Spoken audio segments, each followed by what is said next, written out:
உன்னை நீயே தெரியப்படுத்திக்கலனா வேற யாரு உன்னை பிரபலப்படுத்துவாங்க என ஒரு முறை கேட்டவர் இவர். உண்மைதான். அதே போல் தனது உழைப்பால், பேச்சால், திறமையால் வளர்ந்தார்.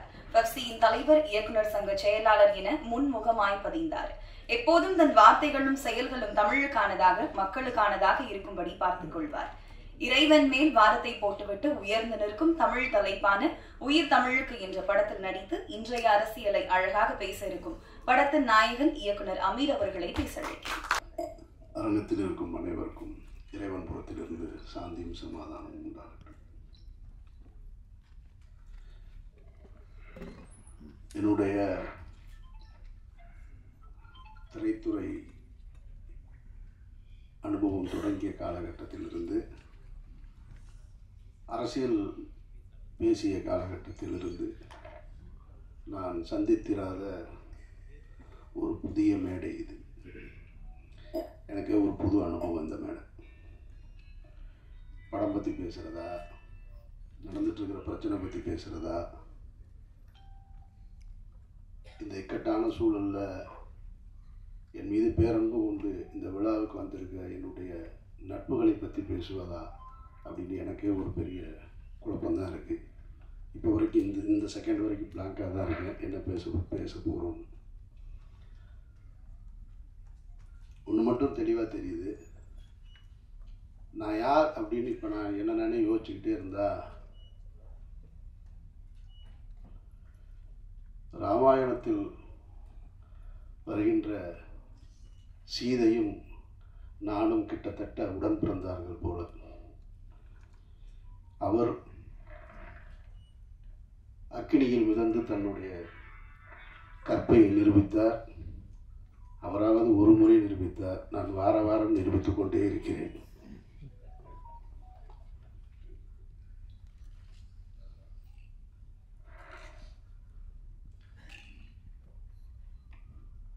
நிறைய சொல்லிட்டாங்க.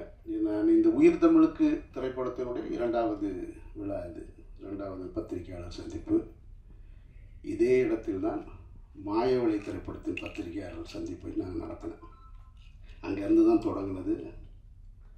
பல பருத்தி வீரன் மாயவளையில் தொடங்கும் போது பருத்தி வீரன் வந்துச்சு. இப்போது வேறு வேறையில் வந்து நிற்கிது.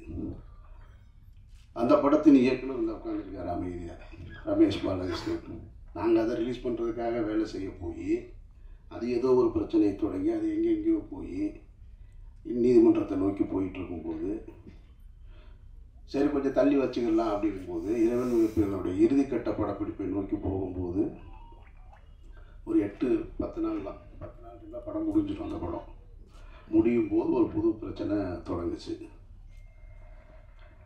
அப்போ ஃபஸ்ட்டு எனக்கு தோணுனது, இது என்ன நடக்குது இங்கே, என்னை சுற்றி என்ன நடக்குது, எனக்கு எதுவுமே புரியலை அப்படின்னு பழனி பண்ணதான் சொன்னேன். நான் ஒரு அறிக்கை மாதிரி கொடுக்கலான் இருக்கேன். நான் என்ன நடக்குது, இது ஏன் நடக்குது, யாருக்கு நடந்தது, எதுக்கு நடந்தது, எதை நோக்கி போகுது, ஒன்றும் புரியலைங்க அப்படின்னு. ஏன்னா ஒரு நாள் ஷூட்டிங் முடிச்சிட்டேன். கோகுலம் ஸ்டுடியோவில் ஒரு மிகப்பெரிய செட்டு போட்டு, அந்த செட்டு இன்னும் இருக்குது. பல பேருக்கு தெரியாத தகவல். ஒரு ஹைகோர்ட்டு செட்டு ஒன்று மிக தத்ரூபமாக போட்டு மிகப்பெரிய பொருட்செலவில் ஒரு நாள் ஷூட்டிங் முடிச்சிருக்கோம். செகண்ட் டே அந்த ஷூட்டிங் நடக்கலை. அன்றைக்கு இரவிலிருந்து தொடங்குச்சு பிரச்சனை. அப்போ நான் சொன்னேன், பழனி பண்ணிட்டேன், இந்த மாதிரி ஒரு அறிக்கை ஒரு லெட்ரு மாதிரி கொடுத்து என்னை சுற்றி என்ன நடக்குதுன்னு. அப்போ சொன்னார் பழனி பண்ணியா விடுங்க, எனக்கு சொல்லுவாங்க, ஒரு 4 நாளில் சரியாக நீங்கள் பாட்டுக்கு போங்க. இல்லை கரு, எனக்கு என்னமோ இது சரியாக வரும்னு தோணலை. அவர் ரொம்ப எளிதாக கடக்கணும்னு சொன்னார். இல்லை கரு, எனக்கு இது சரியாக வரும்னு தோணலை, நம்ம ஏதாவது சொல்ல வேண்டியது இருக்குது அப்படின்னு நான் சொன்னேன். ஒரு 2 நாள் அப்படியே கூடுதலாச்சு, 3ஆவது நாள் கூடுதலாச்சு. அப்புறம் ஒரு அறிக்கை கொடுத்துட்டேன். நான் அறிக்கை கொடுத்த உடனே அறிக்கையிலேருந்து யார் அதுக்கு எதிர்கருத்து வருதுன்னு பார்த்தா, கடந்த ஒரு 15 ஆண்டுகளாக 2014க்கு பின்னால் நான் பேசிய அரசியலில் கருத்தியல் ரீதியாக எதிர்கொள்ள முடியாத, என்னோடு நேருக்கு நேர் போரிட கருத்தியல் ரீதியாக போரிட முடியாத அவர்கள் பூரா வெளியே வர ஆரம்பிக்கிறாங்க. வெளியே வந்து புதுசாக தகவல்களை சொல்கிறான். ஒருத்தன் சொல்கிறான் அவர் ஓடிட்டாருன்றான், ஒருத்தன் எஸ்கேப் பண்ணுறான், தலைமறைவாயிட்டார், எங்கே இருக்காருன்னு தெரியலைன்றான், என்னத்தையோ ஒன்று சொல்லிக்கிட்டே இருக்கான். அப்போ தான் நான் இங்கேருந்து ஒரு கல்யாணத்துக்கு போயிருந்தேன். கல்யாண வீட்டில் இருந்து அப்போ நான் இங்கே இருக்கும்போது இந்த செய்தி வருது, அது அமீர் தலைமறைவு அப்படின்னு. தலைமறைவுன்னு வந்த உடனேயே நான் அங்கேருந்து நான் கல்யாண வீட்டில் தான் உட்காந்துருக்கேன் அப்படின்னு சொல்கிறேன். அங்கேருந்து ஒரு கேள்வி இருக்கா, கல்யாண வீட்டுக்கு போகிறவர் எதுக்குங்க மைக் எடுத்துகிட்டு போகிறாரு அப்படின்ட்டான். ஏன்னா நீ தான் தலைமறைவுன்னு, நான் கல்யாண வீட்டில் உட்காந்துருக்கேன்னு சொல்கிறேன். அதுக்கு பதில் சொல்கிறான்னா மைக் எடுத்துகிட்டு போனாரான்னு கேட்குறேன். ஏன்னா கல்யாண வீட்டில் மைக்கு ஸ்பீக்கர்லாம் இருக்காதா? அங்கேருந்து இன்னொரு இப்படி ஒன் பை ஒன்னாக போய்கிட்டே இருக்கு. அப்படியே கூட்டிகிட்டு வர்றாங்க. கூட்டிகிட்டு வந்து ஒரு நெருக்கடி. எனக்கு என்ன இதில் நான் கற்றுக்கிட்டது, நான் பத்திரிகையாளர்கள் மேலே மிகப்பெரிய மரியாதை கொண்டவன். என்னுடைய முதல் பத்திரிகையாளர் சந்திப்பு ஏவிஎம்மில் நடந்தது, மௌனம் பேசியதே திரைப்படத்திற்கு. அப்போ இருந்து இப்போ வரைக்கும் பத்திரிகையாளர்களோட நெருக்கமாக இருக்கிறவன். என்னை நேரடியாக தொடர்பு கொள்ளக்கூடிய, எனக்கு தெரிஞ்ச சினிமாவில் நான் இருக்கேன், இன்னும் மற்ற எத்தனை பேர் இருக்காங்கன்னு தெரியாது. பிஆர்ஓ பிடிச்சி தான் என்னை பிடிக்கணுன்ற அவசியம் இல்லை, ஸ்ட்ரைட்டாக எனக்கு மெசேஜ் வைப்பாங்க, நான் பேசுவேன். இன்றைக்கு ஊடகங்கள் பெருத்து விட்ட காரணத்தினால யூடியூப்பு அது இதுன்னு அவர்கள் தங்களுடைய வயிற்று பிழைப்புக்காக எதையோ ஒன்று பேசணும்னு பேசிக்கிட்டே இருக்காங்க. அதில் தத்துவார்த்த ரீதியாக நின்று களத்தில் நின்று போராடிக்கிட்டு இருக்கவங்களை தாண்டி எதை வேணாலும் பேசலாம், எல்லாம் என்ன கருத்தை வேணாலும் வைக்கலான்னு சொல்கிறாங்க. இப்போ நடந்துட்டு இருந்தது என்ன, இறைவன் மிகப்பெரியவன் திரைப்படத்தின் தயாரிப்பாளர் என்னோடு உறவாக இருந்தவர், நான் தம்பி என்று பொதுவெளியில் அன்போடு அழைத்தவர் ஒரு பெரிய குற்றச்சாட்டில் அவர் பின்னணியில் வச்சுருக்காங்க. இதில் எதையாவது நான் மறக்க முடியுமா? அவர் யாருன்னே எனக்கு தெரியாதுங்க, அவரை நான் பார்த்ததே இல்லைங்க அப்படின்னு சொல்ல முடியுமா? சொல்ல முடியாது.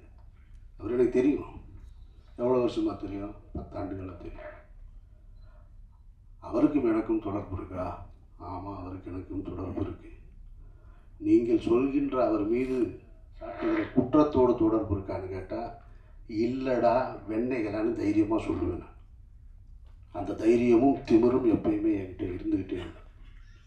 அப்போ நீ குற்றச்சாட்டை அந்த அந்த சந்தேக நிழல் என் மீது விழவில்லாத தப்பு கிடையாது. ஆனால் தீர்ப்பு எழுதுறீங்க பாருங்கள், அது ரொம்ப ஆபத்தானது. அந்த தீர்ப்பை எழுதுவதற்கு உங்களுக்கு யார் அந்த அதிகாரம் கொடுத்தது? நீதிமன்றமா? நீங்கள் எல்லாம் நீதிபதிகளா? எந்த அடிப்படையில் கொடுக்குறீங்க? தினம் ஒரு செய்தி. அமீர்ன்றது 2007 பர்த்திவரனை முடிச்சுட்டு அன்றைக்கு கமல் சார் படம் பண்ணணும்னு சொன்னார், ரஜினி சார் படம் பண்ணணும்னு சொன்னார். நான் ஹீரோக்களோடு பயணிக்காமல் நான் ஒரு பாதையை தேர்ந்தெடுத்து நான் எனக்கான வாழ்க்கையை வாழணும்னு வாழ்ந்துட்டு இருந்தேன். பணம் சம்பாதிப்பது எனக்கு நோக்கம். சாபர் ஒருத்தன் தான் தமிழ்நாட்டிலே பணக்காரனா? நான் கேட்குறேன், என்னென்னமோ சொல்கிறான். ஒரு வரமுறை வேணாமா? அவர் போகிற டிஷர்ட் 5000 ரூபாங்க. சாப்பர் வந்ததுக்கப்புறம் தாங்க அவர் வாழ்க்கை எப்படி ஆச்சு. டேய், அவன் வந்தது எனக்கு 2014. நான் 2004 படம் எடுத்தேன் தெரியுமா? ராம்னு ஒரு படம். இதே பழனியப்பன் தான் சொன்னார் அவருடைய ஒரு நிகழ்ச்சியில். எனக்கு தெரிஞ்சு தமிழ்நாட்டில் யாரும் செய்ய மாட்டாங்க. விரும்பாண்டி படம் திரைப்படத்தை பார்க்கறதுக்காக ராம் ஷூட்டிங்கை நிறுத்திட்டு கீழே மதுரை அம்பியா தேட்டரில் விரும்பாண்டி படத்தை பார்த்துட்டு போய் 2 லட்ச ரூபா செலவு பண்ணுவேன் நான். என்னை பற்றி என்ன தெரியும் உங்களுக்கு? அவர் அந்த காலகட்டம் நம்ம திரைத்துறைக்கு வந்திருக்கோம். திரைத்துறைக்கு வந்தவுடனே என்ன செய்வோம்? தொடக்க காலகட்டத்தில் எப்படி கஷ்டப்பட்டோம் சொன்னார் இல்லையா? அதுபோல் நான் சென்னையில் எக்மூரில் படுத்திருந்தேன், நானும் பாலாவும். அங்கே கஷ்டப்பட்டோம், இங்கே கஷ்டப்பட்டோன்னொடனே இவங்க நினச்சினாங்க பஞ்சம் பிழைக்க வந்தவங்க. பஞ்சம் பிழைக்க வந்தவர்கள் இல்லை, சினிமாவின் மீது ஏற்பட்ட விருப்பத்தினால் வீட்டில் காசு வாங்காமல் சுயமரியாதையோடு ஓடி வந்தவங்க நாங்கள். இதை பலமுறை சொல்கிறேன். பலமுறை சொன்னவுடனே நான் ஒரு நேர்காணலில் சொல்கிறேன், இல்லைங்க இந்த மாதிரி இருக்குது, இல்லை அவரோட நீங்கள் இங்கே தொடர்பு இருக்குது. ஆமாம் இருக்குது. உங்களுக்கு எப்படி வருமானம் வருதுன்னா, இவங்க என்ன இன்கம் டேக்ஸ் ஆஃபீஸரா? இடி டிபார்ட்மெண்ட் ஆகிங்க. இவங்களுக்கு நான் வருமானத்தையும் சொல்லணுமா? இது என்ன நியாயம் இருக்குது? ஒருத்தர் குற்றவாளி, குற்றம் சாட்டப்பட்டவர், அவரோட நீங்கள் தொடர்பில் இருந்திருக்கீங்க, உங்களுக்கு அவருக்கு என்ன இருக்குது அப்படின்னு கேட்டால் போது சொல்ல போகிறோம், அவ்வளோதான். நான் என் கூட பிறந்த அண்ணன் இன்றைக்கி கான்ட்ராக்டராக இருக்கார், ஒரு அண்ணன் லாயராக இருக்கார். அவர்கள் சொத்து வாங்கினா கூட நீங்கள் எப்படி வாங்கினு போய் கேட்பேன். நான் எங்கள் அண்ணன் கான்ட்ராக்டர் என்ன கான்ட்ராக்டர்னு கேட்டால், இப்போ அவர் என்ன டெண்டர் எடுத்திருக்காருன்னு கேட்டால் எனக்கு தெரியாது. இன்னொருத்தருடைய விஷயத்தை தெரிஞ்சுக்க வேண்டிய அவசியம் எனக்கு எங்கே இருக்குது? அது ஏன் தேவையா எனக்கு? பழனியப்ப சொன்ன மாதிரி நானும் அவரும் ஜனாவும் பேசியிருக்கோம். எதையாவது பேசியிருக்கம்மா, நீ என்ன பண்ணுறீங்க, நீங்கள் என்ன பண்ணுறீங்க, அதெல்லாம் எங்கள் வேலை கிடையாது. நான் எப்படி இருக்கிறேன், நான் ஒரு இறை நம்பிக்கையோடு இருக்கேன். அவர் ஒரு பெரியாரிஸ்டாக இருக்கார், ஜனநாதன் ஒரு கம்யூனிஸ்டாக இருக்கார். 3 பேரும் ஒன்றா இருந்தோம். என்றைக்காவது வேறு ஏதாவது நாங்கள் கருத்துக்களை பேசியிருக்கோமா? பணம் எப்படி சம்பாதிக்கிறேன்னு, பணம் சம்பாதிக்கிறதுக்காக வரல. நான் பணம் சம்பாதிக்கிறதுக்கு நான் வரலை. என் வாழ்க்கையை என் விருப்பம் போல் வாழணும்னு இந்த நிமிஷம் வரைக்கும் நான் ஆசைப்பட்டுக்கிட்டு இருக்கேன். சொன்னாங்க பாருங்கள், இந்த படத்துக்கு பின்னாடி நான் நிறையா படம் பண்ணுவேன் அது இதுன்னு. நான் இப்பவும் சொல்கிறேன், நான் இந்த படத்தை நம்பி இல்லை, உயிர் தமிழுக்கு நம்பி இல்லை, மாயவளையை நம்பி இல்லை, இறைவன் மிகப்பெரியவனை நம்பி இல்லை, சந்தனத்தேவனை நம்பி இல்லை. நான் ஒரு மனிதனாக வாழணும்னு ஆசைப்பட்டு என்னுடைய கடைசி காலம் வரைக்கும் நான் விரும்பிய வாழ்க்கையை வாழணும்னு ஆசைப்படுறேன். என் வாழ்க்கையை நான் அப்படி தான் பயணிக்க நினைக்கிறேன். சினிமாக்காரனாக பயணிக்கணும், பெரிய தொழிலதிபராக வாழணும், கார் வாங்கணும், பங்களா வாங்கணும், ஒரு நாள் ஆசைப்பட்டதில்லை. சிக்கலான காலகட்டத்தில் இப்போ நீங்கள் எல்லாம் சொல்லியிருப்பாங்க. அவருக்கு ஒருத்தன் சொல்கிறான் 10 ஆண்டுகளாக அவருடைய குடும்ப செலவு பூரா அவர் தான் பார்த்துக்கிறார், ஒருத்தன் ஆஃபீஸ் அவர் தான் ரன் பண்ணுறார், என்னென்னமோ சொல்கிறேன். இந்த இருக்கான் எங்கள் அண்ணன் இந்த கூட்டத்தில் எங்கேயோ உட்காந்துருக்கான். அவன் கேட்குறான், இல்லையா கடந்த 10 நாளாக நான் என்ன செஞ்சிட்ருக்கேன் தெரியுங்களா?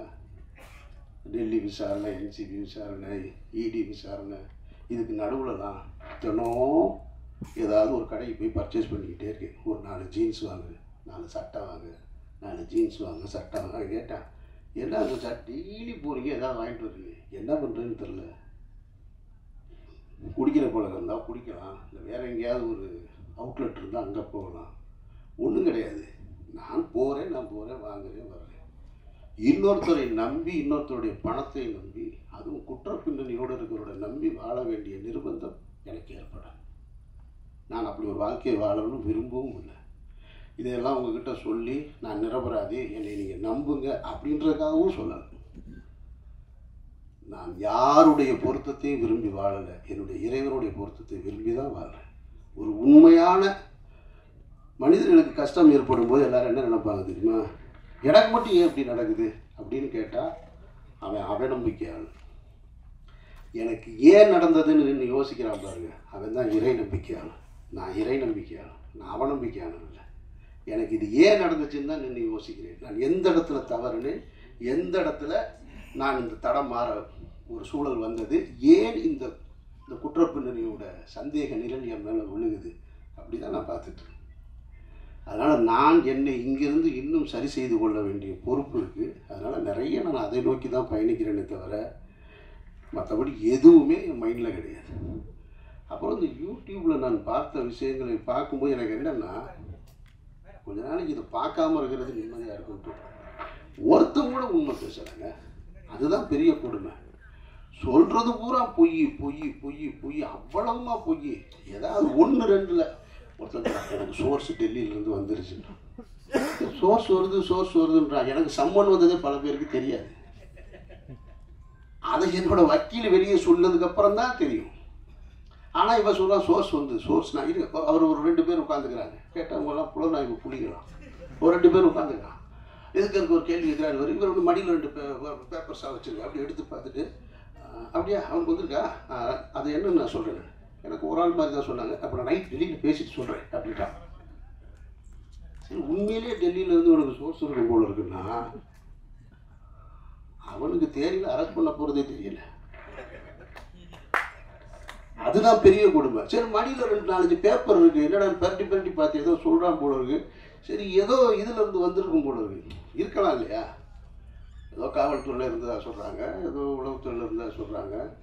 உண்மையிலே சோர்ஸ்லேருந்து வந்து விசாரணைன்னு பார்த்தா அவர் படித்து சொன்னது தினமலர் பேப்பர். ஐய, இவ்வளவு அபத்தமாக இருக்கும். இதை தினம் 2 லட்சம் பேர் பார்க்கலாம். அதுதான் பெரிய கொடுமை. ஒரு பொய் செய்தியை தினம் 2 லட்சம் பேர் நீங்கள் பார்த்து அதில் கீழே பார்த்தீங்கன்னா எப்போ அமீரை கைது செய்வீங்க, இப்போ கடைசியாக நேற்று ஒருத்தர் கேட்டிருக்கான், ஏங்க நாங்கள் 3 மாதமாக வெயிட் பண்ணுறோம், அமீரை கைது பண்ணவே மாட்டேங்க. அவன் அவ்வளோ இருக்கான் என் மேலே. சரி, நாங்கள் என்ன கைது, நான் சிறைக்கு என்ன புதுசா? சிறைக்கு போக அப்பவும் தயாராக இருந்தேன், இப்பவும் தயாராக இருக்கேன். ஆனால் நான் வெறுக்கிற ஒரு குற்றத்தில் என்னை தொடர்புபடுத்துவதை நான் கொஞ்சம் கில்ட்டியாக ஃபீல் பண்ணுறேன். அதை தான் கரு சொன்னார். அவருக்கு உள்ள வேதனை இல்லாமல் இல்லை, இருக்குது. ஏன்னா அதனால் என்னோடய குடும்பம் பாதிக்கப்படுது. அமீர்ன்றவங்க தனிப்பட்ட என்னையும் என்ன வேணாலும் பண்ணலாம்ல. ஒரு குற்றத்தை சுமத்தும் பொழுது ஒரு தன்னுடைய மகனுக்கு திருமணத்தை ஏற்படுத்திட்டு இருக்கிற வயசில் ஒரு பெரியவர்னு வச்சுங்களேன், ஒரு கஷ்ட காலம், அவர் தன்னுடைய மகனுடைய திருமணத்தை வந்து போராடி கொண்டு வந்து ஒரு இடத்துல நிறுத்துறாரு. அப்போ போய் பஸ்ஸில் பயணிக்கும் பொழுது ஒரு 14 வயசுக்குள்ளே இடுப்பை கிள்ளி விட்டாருன்னு ஒரு குற்றச்சாட்டு வச்சா அவர் எவ்வளோ அவமானமாகும், அந்த திருமணம் எவ்வளோ பெரிய தடைப்படும். அந்த மாதிரியான ஒரு சூழலை நான் வெறுக்கிற ஒரு குற்றம் சமூகத்தை சீரழிக்கிறதுன்றது போதை. நான் வெறுக்கிறேன் அதை. நிறையா இங்கே ஒரு அஸ்டன் நிற்கிறான், அந்த ஒரு அஸ்டன் நிற்கிறான், சிகரெட்டு குடித்தாலே ஆஃபீஸுக்குள்ளே உள்ளே விட மாட்டேன். ஜனாவும் கருவும் சிகரெட்டு குடிக்கணும்னா நாங்கள் மாடிக்கு போய் கீழே போய் குடிச்சிட்டு வரோம்னு சொல்லுவாங்க. அவங்க 2 பேருக்கு நான் என்ன ஆசானா? அதெல்லாம் கிடையாது. அந்த வாடை பிடிக்காது. எப்போவாவது நான் டென்ஷன் ஆகுது அப்படின்னு சொல்லிட்டு ஒரு சிகரெட்டை எடுத்து நான் அவர்கிட்ட கேட்டேன்னா அவர் தள்ளி விட்டு போயிடுவார். அப்படி நான் வெறுக்கிற ஒரு விஷயத்தில் என்னை கொண்டு வந்து தொடர்புபடுத்தும் போது அது என்ன மட்டுமா பாதிச்சிச்சு, என்னுடைய குடும்பத்தை பாதிக்குது. என்னுடைய மகள் வேலைக்கு போகிற இடத்துல பாதிக்குது, அங்கே ஒருத்தர் கேள்வி கேட்குறேன். என்னுடைய மகன் கல்லூரிக்கு போகும்போது பாதிக்குது. என்னை நீங்கள் சந்தேகமே படாதீங்கன்னு நான் சொல்லலை. சந்தேகப்படுங்க, விசாரிங்க, நல்லா கேளுங்க, ஆனால் தீர்ப்பு எழுதாதீங்க. தீர்ப்பு எழுதுகிற அதிகாரம் உங்களுக்கு யாருக்குமே கொடுக்கல. அதுக்கு இந்த நாட்டில் நீதிமன்றம் இருக்குது, எல்லாமே இருக்குது. கடுமையான விசாரணைகளை சந்திச்சுட்டு தான் நான் வந்து நிற்கிறேன். என்னுடைய இத்தனை ஆண்டு வாழ்க்கையில் நான் சந்திக்க ஒரு புது அனுபவம். டெல்லியில் 12 மணி நேரமாக இருக்கட்டும், டெல்லி வீதிகளில் நான் வந்தாகணும். அவன் எங்கள் அண்ணன் டாக்டருக்கு முடிச்சிருக்கான். அவன் யதார்த்தமாக லாங்குவேஜ் படிக்கிறக்காக வந்தவனுக்கு கிட்டத்தட்ட 3 மாதமாக புது அனுபவம். இப்போ என்சிபி, இடி, என்ஐஏ எல்லா டீட்டெயிலும் தெரியும் அவனுக்கு. என் கூட 70 நாளாக வந்தா இருக்கான். டெல்லி வீதிகளில் நாங்கள் 2 பேரும் நடந்து போயிட்டு திரும்ப அந்த விசாரணையை முடிச்சுட்டு, அவங்கள பொறுத்த மட்டும் அந்த அதிகாரிகள் என்னுடைய விசாரணை நடத்துறதை பொறுத்த மட்டும், என்னை பொறுத்த மட்டும் ரொம்ப நேர்மையாக தான் நடத்தினாங்க. நான் இந்த இடத்துல அதை சொல்லியே ஆகணும். இது அரசியல் அழுத்தம் இருக்குது, அரசியல் அழுத்தம் இல்லை அப்படின்றதெல்லாம் தாண்டி என்னிடம் அவர்கள் மிக கண்ணியமாக தான் நடந்து கொண்டாங்க. கொஞ்சம் கூடுதலாக இருக்குது. நான் மனசு வலிக்கிறது மாதிரியான கேள்விகளை கேட்டாங்களான்னா நிச்சயமாக கேட்டேன். ஒரு இடத்துல கலங்கி போய் நின்னா அப்படின்னு கேட்டால் கலங்கி போய் நின்னேன். ஆனால் அது அவர்களுக்கு என்னை காயப்படுத்தணுன்ற நோக்கம் கிடையாது. அதை நான் அவங்ககிட்ட வெளியே வந்து சொன்னேன். நான் டிஸ்டர்ப் ஆனேன்னா, ஆமாம் டிஸ்டர்ப் ஆனேன். நான் வேதனைப்பட்டேனா, ஆமாம் வேதனைப்பட்டேன். நான் சஃபர் ஆனேன்னா, ஆமாம் பட்டேன். ஆனால் அவங்களுடைய டியூட்டி அது, அவர்களுடைய வழக்கமான டியூட்டி. அப்போ எப்படித்தான் குற்றவாளியை கண்டுபிடிப்பாங்க? என்னை மாதிரி ஒரு ஆள் போனவுடனே என்கிட்ட இலகுவாக நடந்துக்கிட்டா நான் குற்றத்தில் தொடர்பு இருக்கா இல்லைன்னு எப்படி கண்டுபிடிக்க முடியும்? அதனால் அவங்க டியூட்டியை தான் செஞ்சாங்க. விசாரணை முடிவுலேயும் அதை தான் சொன்னாங்க. பர்சனலாக எந்த இதுவும் கிடையாது, எங்கள் டியூட்டியும் செஞ்சாங்க. அந்த வகையில் என்சிபி ஆஃபீஸர்ஸ் எங்கிட்ட கண்ணியமாக நடந்துக்கிட்டாங்க. இடி ரைடு 2 அந்த ரைடு கதையை கேட்டிங்கன்னா, வீட்டில் ரம்ஜானுக்கு எல்லாரும் ஊருக்கு போயாச்சு. நான் இதை நீங்கள் தெரிஞ்சுக்க, ஊடகங்கள் பத்திரிகையாளர்களுக்கு இருக்க வேண்டிய இதையும் மற்ற எல்லாரும் தெரிஞ்சுக்கணும். இதை சொல்கிறேன். எவர்களுக்குமே உண்மையான ரீசன் தெரியாதுங்க, அதுதான் உண்மை. நான் சொல்கிறேன், நான் இந்த வழக்கில் தொடர்புடையவர்களாக இருக்கிறதுனால சொல்கிறேன். அதிகாரிகளை தவிர வேறு யாருக்குமே தெரியாது. வேறு எவன் சொன்னாலும் நம்பாதீங்க, இதுதான் நிஜம். நான் சொல்கிறது உண்மை. இதை கன்ஃபெஷனாக வச்சுக்கோங்க. ஏன்னா எனக்கு முதல் சம்மன் வந்தது பாருங்கள், அதுவே யாருக்கும் தெரியாது. அது ஒரு வக்கீல் வெளியே போய் சொன்னதுனால தான் தெரியும். உடனே அவங்க என்ன பண்ணுறாங்கன்னா, அமீர் ரமலான் முடித்து விட்டு வருவதாக என்சிபி அதிகாரிகளிடம் சொன்னார், இந்த நேரத்தில் என்னை விசாரிக்க வேணான்னு கேட்டாருன்னு இதெல்லாம் தலைப்பு செய்தியாக ஓடுதுங்க. அப்போ இந்த மக்களுக்கு எது செய்தி? அப்போ உண்மையும் செய்தியாக வராதா? நான் கேட்காத ஒன்று, 2ஆம் தேதி எனக்கு ஃபஸ்ட்டு சம்மன். அப்படி ஒன்று நான் கேட்கவே இல்லை. நான் 2ஆம் தேதி போயிட்டேன், டெல்லி போயிட்டேன். காலையில் முதல் நாளாக நாங்கள் போய் உட்கார்ந்தோம். 12 மணி நேரம் விசாரணை முடிச்சு வந்தாச்சு. அப்போவே எனக்கு அடுத்து சம்மனுக்கான ஒரு திட்டம் இருந்தது. அதுவும் யாருக்கும் தெரியாது. ஆனால் இவங்களுக்கு தெரியவே தெரியாது. நான் அந்த காலகட்டத்தில் தான் இந்த அவங்க கேட்ட டீட்டெயில்ஸு டாக்குமெண்ட்ஸு இதை பூரா எடுத்து எல்லாத்தையும் கொண்டு வந்து ரெடி பண்ணி வச்சிட்ருக்கேன். வச்சுட்டு ஒரு 3:30 மணி இருக்கும், 3:30 4 மணிக்கு போய் வீட்டில் நான் அவனும் தான் படுக்கிறோம். வீட்டில் யாருமே இல்லை, ஃபேமிலியெல்லாம் ஊருக்கு போயிட்டாங்க ரம்ஜான் கொண்டாடுறதுக்கு. படுத்தா 5:30 மணிக்கு நோன்புக்கான காலை உணவை சாப்பிட்டுட்டு படுத்துருக்கோம். 7:30 மணிக்கு ஒரு ஃபோன் அடிக்குது. அவன் ஃபோன் பக்கத்தில் என் கூட தான் பெட்டில் படுத்துருக்கான். அடிக்குது. அப்புறம் கட் பண்ணிட்டான். திருப்பி ஒரு 1.5 மணி நேரம் கழிச்சு ஃபோன் அடிக்குது. பார்த்தா இப்போ நான் பக்கத்தில் இருந்தவனை காணாம். நான் தூங்குறேன். திடீர்னு எழுப்புறான். நான் கொஞ்சம் லைட் இருந்தால் தூங்க மாட்டேன், நான் நல்லா டார்க்காக ஸ்க்ரீனை போட்டு படுத்துருப்பேன். தட்டி எழுப்புறான் சச்சான்னு. முடிச்சு பார்த்தா ஒருத்தர் துப்பாக்கியினோடு நிற்கிறாரு, முகத்துக்கு நேர. ஒன்றுமே புரியலை. கொஞ்சோண்டு லைட்டு அந்த ஜன்னல்லேருந்து லீக் ஆகுது. அதில் பார்த்தா ஒருத்தர் துப்பாக்கியோடு நிற்கிறார். 2 பேர். என்னடா அப்படின்றே தெரில, கண்ணே முழிக்க முடியலை. சரி அதோட சரி எந்திரிச்சு முழிச்சு பார்த்தா அப்புறமா இடி ஆஃபீஸர்ஸ் வந்திருக்காங்க. இது என்னுடைய வீட்டில். இதே 2 மணி நேரத்துக்கு முன்னாடி என்னுடைய அலுவலகத்துக்கு வந்துட்டாங்க. அங்கே என்னோடய அசிஸ்டன்ஸு, என்னோடய ஆடிட்ரு எல்லாரையும் அவங்க லாக் பண்ணிட்டாங்க. அப்புறம் இடி ஆஃபீஸர் வந்தாங்க. அவங்க வந்து தன்னை அறிமுகப்படுத்திக்கிட்டாங்க என்கிட்ட. நான் தான் இடி டைரக்டர்னு. ஒரு லேடி ரொம்ப கண்ணியமாக நடந்துக்கிட்டாங்க, ரொம்ப மரியாதையாக நடந்துக்கிட்டாங்க. நான் முகத்தை கழுவிட்டு வர்றேங்கன்னு முகத்தை கழுவிட்டு வந்து உட்காந்து அவர்களோட பேசிக்கிட்டு அன்றைக்கு 12 மணி வரைக்கும் அன்றைக்கும் போச்சு. அன்றைக்கும் விசாரணை முடிச்சுட்டு நான் இங்கேருந்து மதுரை போயிட்டேன். மதுரை போய் ரமலான் ப்ரேயரை முடிச்சுட்டு அங்கேருந்து அதுக்கப்புறமா திரும்ப ஓட்டு போட போனேன். அப்போ தான் பத்திரிகையாளர்கள் முறையாக சந்திக்கக்கூடிய சூழல் ஏற்பட்டது. அதுக்கு பின்னால் இப்போ வரைக்கும் நான் சொல்கிறேன். இதை ஏன் சொல்கிறேன்னா, இதன் பிறகும் எனக்கு ஒரு சம்மன் வந்திருக்கு. இந்த புலனாய்வு புலிகள்லாம் எங்கே போனாங்கன்னு தெரியல.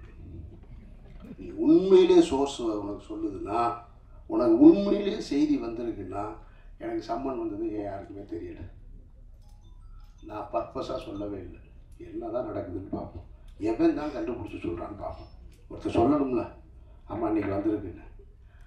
அந்த சம்மனுக்கும் போய் 10.5 மணி நேரம் நான் விசாரணை முடிச்சுட்டு தான் இங்கே வந்திருக்கேன். அப்படின்னா இதில் எதுவுமே உண்மை இல்லை. அவர்கள் கடமையை செய்கிறாங்க.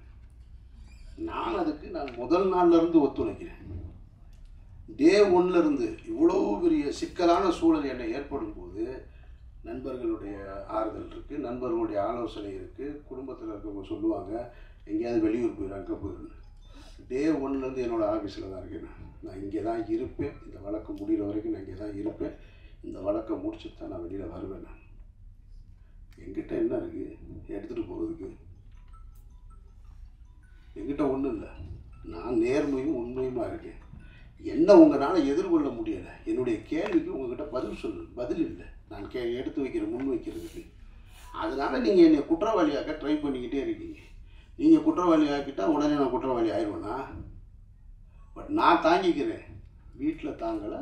மகனுக்கும் ஒரு அழுத்தம் ஏற்பட்டது. ஆனால் அதையும் தாண்டி எனக்கு முதல் ஆளாக எனக்கு ஆறுதலாக இருந்தது என்னுடைய குடும்பத்தார் தான். என்னுடைய 2 பெண் பிள்ளைகள் தான். தைரியமாக இருங்க, நீங்கள் உங்களுக்கு என்ன பிரச்சனை அப்படின்னு சொல்லி எப்போதும் போல் என்னுடைய வீட்டை ஒரு சின்ன ஒரு சலசலப்பு கூட இல்லாமல், ஒரு சங்கடம் கூட இல்லாமல், ஒரு சஞ்சலம் கூட இல்லாமல் வச்சிருந்தது என்னுடைய குடும்பத்தால். அதற்கப்புறம் என்னுடைய நண்பர்கள் தான். எதுவுமே மைண்டில் கிடையாது. எனக்கு ஒரு சின்ன ஒரு சம்பவம் தான் நினைவுக்கு வந்தது. இந்த காலகட்டம் ரொம்ப கடுமையான காலகட்டம். என்னை சுற்றி இருந்த உறவுகள், நண்பர்கள் எல்லாருமே ரொம்ப தூரமாக போயிட்டாங்க. ஒரு கிட்டத்தட்ட ஒரு என்னோடய வாட்ஸ்அப்பில் என்னுடைய அலைபேசியில் வந்து ஒரு 2000 எண்கள் இருக்கும். அதில் வந்து 1950 எண்கள்லேருந்து அழைப்பு வர்றதில்லை. அப்படியே நின்றுச்சு. அதெல்லாம் ஓகே. அப்போ எனக்கு என்ன தோணுச்சுன்னா, அந்த பறவைகள் நிறைய இருக்கக்கூடிய ஒரு மரத்துக்கு பக்கத்தில் ஒரு வெடி சத்தம் கேட்டவுடனே பறவை பூரா ஓடி போயிடும். அந்த மரத்தில் எதுவுமே இருக்காது, எல்லாம் ஒரு அப்படின்ற செகண்டில் காணாம போயிடும். அப்புறம் போனதுக்கப்புறம் சில பறவைகள் மட்டும் வரும். சில முதல்ல இருந்த 500 இருந்துச்சுன்னா வராது, ஒரு 50 தான் வரும். அதுபோல் என்னுடைய வாழ்க்கையில் எனக்கு நடந்த இந்த நிகழ்வில் டமால்னு ஒரு வெடி சத்தம் கேட்ட உடனே டமால் எல்லோரும் ஓடிட்டாங்க. அப்புறமா அந்த பறவை போல என்னுடைய நண்பர்கள் என்னை யோசித்து, அது மரத்து மேலே உள்ள தப்பா, வெடி போட்டவன் தப்புன்னு சொல்லி அந்த மரத்தில் வந்து பறவைகள் இருப்பது போல் என்னுடைய நண்பர்கள் என்னை தேடி வந்துக்கிட்டு இருக்காங்க. டே 1லேருந்து அந்த ஒரு நாள் தான் அந்த ஷாக்கிங். 2வது நாள் யாருக்குமே அதை பற்றின கவலையும் இல்லை, வந்து என்னோடு இருக்காங்க. ஆனால் இன்னும் பறந்து போன பறவைகள், ஒருவேளை இவனே வெடியை ஏற்பாடு பண்ணியிருப்பான் மரத்தை சந்தேகப்படுவதை போல தூரமாக நிற்கிறவங்க இருக்காங்க. அந்த அன்பு நண்பர்களுக்கு நான் கேட்டுக்கிறது, அங்கேயே இருங்க, தயவு செஞ்சு வந்துடுறாங்க. உங்களை நான் வேண்டி விரும்பி கேட்குறேன், அங்கேயே இருங்க, வந்துடாதீங்க. உங்களிடம் வந்து பெறுவதற்கு எனக்கு ஒன்றுமே கிடையாது. இந்த காலகட்டத்தில் என்னுடைய அனுமதி பெறாமலோ எங்கேயோ சுப்பிரமணிய சிவா அவர் இன்டர்வியூ கொடுக்குறான். எனக்கு அண்ணனை தெரியும், அவர் அந்த மாதிரியான ஆள் இல்லைன்னு. அண்ணன் செந்தமரன் சீமான் ஒரு இன்டர்வியூ கொடுக்குறாரு, அவனை எனக்கு நல்லா தெரியும். அந்த வார்த்தை தான் ரொம்ப கடுமையான வார்த்தை. அவன் எனக்கு ஓட்டு போட மாட்டான், அவன் திமுக ஆதரவு நிலைப்பாட்டை எடுப்பான், ஆனாலும் சொல்கிறேன் அவன் நல்லவன், அவனுக்கு நல்லா தெரியும் அப்படின்ட்டு. இதுதான் நான் சம்பாரிச்சிருக்கிறது. வெற்றிமாறனாக இருக்கட்டும், பழனியப்பனாக இருக்கட்டும், அண்ணாச்சியாக இருக்கட்டும், பிரபு சார் சொல்லுங்கள் சார் நான் என்ன சார் செய்யணும், அதுதான் ஒன்று வேணும். நான் பாட்டுக்கு அமைதியாக என்னுடைய பயணத்தை இந்த இடத்த நான் கடந்து போகிறேன், என்னை விட்டு ஒன்றும் வேணும்.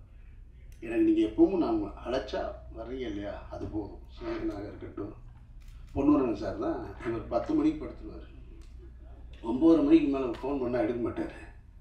ஒரு நாள் 12 மணிக்கு கூப்பிடுறாரு, ஒரு 10 நாளைக்கு முன்னாடி. என்ன சார் 12 மணி, எனக்கு பதட்டத்தில் தான் ஃபோன் எடுத்து, ஏன்னா 12 மணிக்கு கூப்பிட்றாரு அப்படின்னு சொல்லிட்டு. நீங்கள் வந்து ₹1,00,000 கொடுத்தாலும் வரமாட்டார் 10 மணிக்கு மேலே. என்ன சார், இல்லை படுத்த தூக்கமே வரல, எனக்கு உங்களை பற்றின நினைவாகவே இருக்குது, இவ்வளவு பிரச்சனைகள் எப்படி நீங்கள் அப்படின்னாரு. சார் நீங்கள் ஏன் சார் அதை நினச்சிக்கிட்டு 12 மணி வரைக்கும் தூங்காமல் இருக்கீங்க, தூங்குங்க சார் அப்படின்னு சொல்கிறேன். சரி நீங்கள் என்ன செய்றீங்க, எங்கே இருக்கீங்கன்னாரு. நான் திருநெல்வேலிக்கு ஒரு கல்யாணத்துக்கு போயிட்டுருக்கேன் சார். ஒன்றே நினச்சி நான் தூங்காமல் இருக்கேன், நீ கல்யாணத்துக்கு போயிருக்கு, வேறு என்ன சார் செய்ய சொல்கிறீங்க. ஒரு நண்பர் ரொம்ப விரும்பி கூப்பிட்றாரு, நான் படுக்கு போயிட்டு வருவோம் பெண்ணை, நான் காரில் கல்யாணத்துக்கு போயிட்டுருந்தேன். அதனால் நான் என்னுடைய வாழ்க்கையை தான் வாழ்ந்துட்டுருக்கேன். இந்த வழக்கு அது இது இதெல்லாம் வாழ்க்கையில் இதுவும் கடந்து போகும்னு நான் ரொம்ப நினைக்கிறேன். அதனால் இது யாரையும் குற்றம் சொல்வதற்காக இல்லை, இதுவும் கடந்து போகும் தான் என்னை பொறுத்த மட்டும். எல்லாத்தையும் பார்க்கணும், நான் இதையும் பார்த்துக்கிட்டு இருக்கேன், அந்த வகையில் தான் நான் பார்த்துட்ருக்கேன். விசாரணையில் என் மீது எந்த அழுத்தமும் கிடையாது. என்னை விசாரித்த NCB அதிகாரிகளாக இருக்கட்டும், ED ஆஃபீஸர்ஸாக இருக்கட்டும், மிக கண்ணியமாக நடந்துக்கிட்டாங்க. அவர்களுக்கு என்னுடைய நன்றியை நான் தெரிவிச்சுக்கிறேன். மற்றபடி இந்த படத்தை பற்றி சொல்லணும்னா, இன்றைக்கி காலையில் ஒரு விமர்சனம் பார்த்தேன், ஒரு முக்கியமான ஒரு யூடியூபருடைய விமர்சனம் ஒரு திரைப்படத்தை பற்றி. அதில் ஒரு வரி சொன்னார் அவர், இந்த படத்தை வந்து நாங்கள் இது பெரிய கலைநயத்தோடு இருக்கோம், இது பெரிய காவியமாக இருக்கும்னு நினச்சலாம் நான் உள்ளே வரல, போனால் 4 இடத்துல சிரிச்சுட்டு வரலான்னு நம்பித்தான் வந்து கடைசியில் அதை கூட ஏமாற்றி விட்டாங்க அவங்க அப்படின்னு ஒரு வரி. அந்த வரி எனக்கு ரொம்ப பிடிச்சிருந்தது. அதனால் இந்த படமும் பெரிய கலைநயத்தோடு இருக்கும், காவியத்தோடு இருக்கும்னா வரலாம் நான்.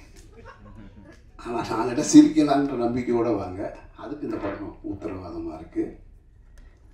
இப்பவும் இந்த மாதிரியான ஒரு சூழலில், அதுதான் ரொம்ப முக்கியமான நன்றி சொல்ல வேண்டியது இருக்குது. இந்த மாதிரியான ஒரு சூழலில் என்னோடு உறவு கொண்ட, என் மீது நம்பிக்கை வைத்து, என் மீது அன்பு கொண்ட நண்பர்கள் என் கூட நிற்கிறது போல், இவ்வளவு ஒரு சிக்கலான காலகட்டத்தில் இந்த திரைப்படத்தை வந்து திரையரங்கிற்கு கொண்டு வருவதற்காக முழு முயற்சி எடுத்த ஆரம்பாளருக்கு என்னுடைய நன்றி. இதனால் என்னுடைய மாயவளை வருமா இல்லையான்னு எனக்கே தெரியல. இன்னும் நானும் கவலைப்படல, என் டைரக்டரும் கவலைப்படல. நாங்கள் பாட்டுக்கு இருக்கோம், வரட்டும், வரும்போது பார்த்துக்கிறோம். மாயவளை படம் பிரபு பார்த்துட்டாப்புல, பேசும்போது மறந்துட்டாப்புல நினைக்கிறேன். ஆமாம். மற்றபடி சாந்தினி இது எப்பயுமே அப்படி தான் சிரிச்சுக்கிட்டே இருப்பாங்க. நல்ல ஒரு இன்வால்மெண்ட் உள்ள ரசிகனா என்கிட்ட இந்த படம் எப்படி இருக்குன்னு கேட்டிங்கன்னா, அவர் தயாரிப்பாளர் கோச்சிக்க மாட்டாருன்ற நம்பிக்கையில் சொல்கிறேன். நான் ராம் திரைப்படத்தை எடுத்துகிட்டு அந்த திரைப்படத்தை அன்றைக்கி இருக்கக்கூடிய மிகப்பெரிய ஒரு விமர்சகர் வந்து ஒரு தொலைக்காட்சி பேர் சொல்லலை, நீங்கள் யூகம் பண்ணி கண்டுபிடிச்சிருக்கீங்க. அவர் பண்ணுவார். ஒரு டிவியில் வந்து பண்ணிகிட்டு இருக்கும்போது ராம் திரைப்படத்தை என்கிட்ட, அதாவது படங்கள் வந்து முதல் வாரம் விமர்சனம் பண்ணால் தான் அதுக்கு பேர் விமர்சனம். என் படத்தை 5ஆவது வாரத்துக்கு விமர்சனத்துக்கு கூப்பிட்டு போகிறார். நானும் சரி அவர் மேலே இருக்கிற மரியாதையில் பெரிய பத்திரிகையாளர், பெரிய தொலைக்காட்சின்னு அவரை நம்பி போகிறேன். அவர் என்னை வந்து அவருடைய அறிவை பூரா என் மீது திணிக்கிறார், தன்னுடைய புத்திசாலித்தனத்தை எல்லாம். இந்த படத்தை நீங்கள் வந்து அது ஒரு ஆல்பர்ட் தட்டில் வச்சு அப்படி நான் அவர் நடந்து போயிட்டே இருக்கிறோம், இந்த மாதிரி எடுத்துகிட்டு கேட்குறாரு.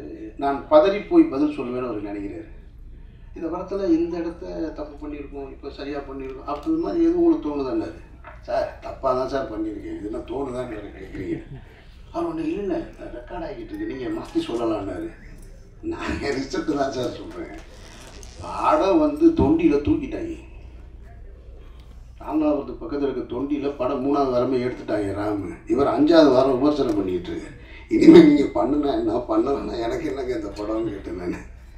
அவர் வந்து முதல் வாரம் பண்ணின படத்தை இப்போ நான் சொல்ல முடியாது, பெரிய சர்ச்சைக்குள்ளே வந்து நிற்கிறேன். அந்த படம் ஒரு வாரத்திலே தூக்கிட்டாங்க. அந்த படத்தை தான் முதல் வாரத்துக்கு கொண்டு வர்றாரு. அவரும் ஒரு நேர்மையான விமர்சகர் அப்படின்னு அவரே சொல்லிக்கிறாங்க. அப்புறம் பருத்தி வீரனுக்கும் அதே பத்திரிகையாளர்கிட்ட பருத்தி வீரனை சந்திக்கிறேன். பருத்தி வீரனை கேட்குறாரு, இந்த படம் வந்து நீங்கள் வந்து ஒரு ஆர்ட் ஃபார்மில் எடுத்து, அதாவது ஒரு ஆர்ட் பிரச்சனை என்னென்னா, என்னுடைய பெயர் பிரச்சனை உங்களுக்கு, என்னுடைய சிந்தனை பிரச்சனை உங்களுக்கு, அதுதான் பிரச்சனை. அங்கேருந்து தான் தொடங்குறாங்க. இது வந்து ஒரு ஆர்ட் ஃபார்மில் இருக்கிற மாதிரி இருக்குது, இது வந்து அப்படின்னு. சார் பக்கா கமர்ஷியல் படம் சார் இது அப்படின்னு. இல்லை அப்படி சொல்லாமா நீங்கள் அப்படின்னாரு. ஏங்க 10 பேர் சேர்ந்து கிராமத்தில்னா ஒருத்தனை தாக்கணும்னா உடனே நினச்சான்னா தாக்கிடுவான். என் படத்தில் குஸ்தி களத்தில் சண்டை நடக்குது, ஒருத்தன் டைவ் அடித்து வர்றான், ஒருத்தன் இப்படி சுற்றி வர்றான், அப்படி சுற்றி வர்றான், இது கமர்ஷியல் படம் சார்னு. அப்படி சொல்லுவீங்களா நீங்கள் என்னாரு? கமர்ஷியல் படம் எடுத்தால் கமர்ஷியல் படம் தானே சொல்ல முடியும். நானாக அதை ஆர்ட் ஃபிலிம்னு சொல்லிக்கிறதா, கிளாசிக்னு வேர்ல்டு கிளாசிக்னு சொல்லிக்கிறதா? மக்கள் சொல்லணும், நான் சொல்லி என்ன செய்ய? அதுபோல் இந்த படத்தை பார்த்து சாந்தினி நீ காலையில் பார்த்துட்டு சூப்பராக இருக்குனாங்க, அண்ணாச்சி பார்த்துட்டு நல்லா இருக்குனாங்க, நீங்கள் சொல்லி என்ன செய்ய? இந்த காசு ஏதாவது வரப்போகுது ஆதம்பாவாக்கு?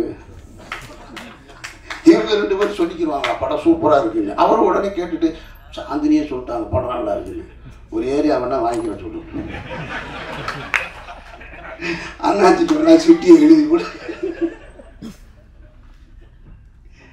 காசு மக்கள் பார்த்து சொல்லணும். அப்போ என் பார்வையில் உயிர் தமிழுக்கு இன்னும் சரியாக வந்திருக்கணும்னு நான் ஆசைப்பட்றேன். ஆனாலும் வள்ளியப்பன் சொன்னது போல் இவ்வளோ காலகட்டத்துக்கு நடுவில் அந்த படத்தை வந்து சரியாக எடுத்துக்கொண்டு வந்து திரைக்கு கொண்டு வந்து சேர்க்கறதே பெரிய விஷயம். இதில் பணம் வருது வரலை அதெல்லாம் இல்லைங்க பிரச்சனை. ஒரு வேலையை எடுத்துக்கிட்டோம், அதை செஞ்சு முடிச்சோன்னு இருக்குல்ல, அதில் தான் ஒரு மனிதனுக்கு வெற்றி. அந்த அடிப்படையில் நான் இந்த படத்தில் நான் ஒத்துக்கிட்டு உள்ளே வந்து நடிக்க வந்து நடிகனாக என்னுடைய பங்களிப்பை செஞ்சேன். அது நல்லா இருக்குது நல்லா இல்லை, எனக்கு பிடிச்சிருக்கு பிடிக்கலை, அதெல்லாம் இங்கே முக்கியம் இல்லை. என் வேலையை நான் சரியாக செஞ்சுருக்கேன். ஆதம்பாவா ஒரு படத்தை எடுக்கணும்னு வந்தார், உறுதியாக நின்று கடைசி வரைக்கும் அந்த படத்தை கொண்டு போய் சேர்த்துருக்காரு. இதுவே உங்களுக்கு வெற்றி தான். பணாபுரமாக எத்தனை நாள் சம்பாதிச்சு. ஸோ அந்த வகையில் இது 10ஆம் தேதி இந்த படம் திரைக்கு வருது. உங்களுடைய வாழ்த்துக்களை வரும், மற்றபடி ஒன்றும் இல்லை. இதில் எதுவும் என்கிட்ட எதுவும் கேட்க வேண்டியது இருக்கா?